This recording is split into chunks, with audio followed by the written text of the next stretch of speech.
Snapdragon 8s Gen 4 ആയിട്ട് വരുന്ന 7000 mAh battery ഉള്ള 144 ഹെർട്സിന്റെ ഗെയിമിംഗ് വരുന്ന ഈ ഒരു iQOO Neo 10 കഴിഞ്ഞ 2 മാസമായിട്ട് ഞാൻ യൂസ് ചെയ്യുന്നുണ്ട്. സോ എൻ്റെ ഒരു ജെനുവിൻ ക്വിക്ക് റിവ്യൂ ആണ് ഈ ഒരു വീഡിയോയിലൂടെ ഷെയർ ചെയ്യുന്നത്. അത്യാവശ്യം നല്ലൊരു ഡിസ്പ്ലേ ആണ് കൊടുത്തിരിക്കുന്നത്. നമ്മൾ പുറത്തൊക്കെ വെച്ച് ഹെവി സൺലൈറ്റിലൊക്കെ യൂസ് ചെയ്യുവാണെങ്കിൽ 5500 നിറ്റ്സിന്റെ ലോക്കൽ പീക്ക് ബ്രൈറ്റ്നസും ഇതിൽ കൊടുത്തിട്ടുണ്ട്.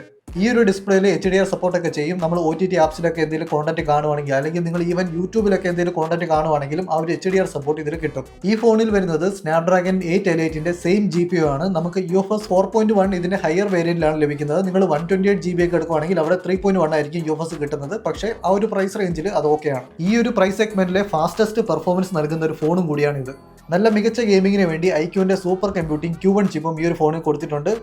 Out of the box BGMI നിങ്ങൾക്ക് 120 FPS കളിക്കാൻ പറ്റും. പിന്നെ നമുക്ക് ഈ ഒരു ഫോണിൽ കുറച്ചും കൂടി ബൂസ്റ്റ് ചെയ്തിട്ട് 144 FPS വരെ ഒരു സ്റ്റേബിൾ ആയിട്ട് കളിക്കാനും പറ്റും. നിങ്ങൾ ഒരുപാട് ഗെയിം കളിക്കുമ്പോൾ ഫോൺ ചൂടാവാതിരിക്കാനായിട്ട് കൂളിംഗ് ചേമ്പറും ഉണ്ട്. നമുക്ക് ചാർജ് ചെയ്തുകൊണ്ടും ഈ ഒരു ഫോണിൽ ഗെയിം കളിക്കാൻ പറ്റും. അതിനായിട്ടുള്ള ഒരു ബൈപാസ് ചാർജിങ്ങും ഈ ഒരു ഫോണിൽ കൊടുത്തിട്ടുണ്ട്.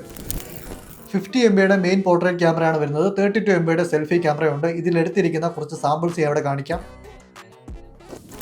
ഇതിൽ പിന്നെ കുറച്ച് AI ഫീച്ചേഴ്സ് ഒക്കെ വരുന്നുണ്ട്. ലൈവ് കട്ടൗട്ട്, പിന്നെ AI ഇറേസർ, ഓൾ ട്രാൻസ്ലേഷൻ വരെ നമുക്ക് ഈ ഒരു ഫോണിൽ ചെയ്യാൻ പറ്റും.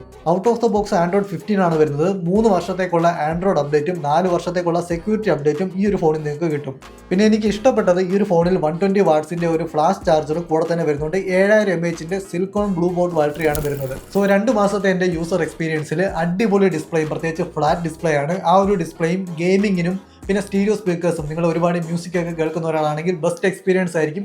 അങ്ങനെയൊക്കെ ഉള്ളവർക്ക് ഒരു 30,000 രൂപയ്ക്ക് താഴെ എടുക്കാൻ പറ്റിയ ഒരു അടിപൊളി ഫോണാണിത്.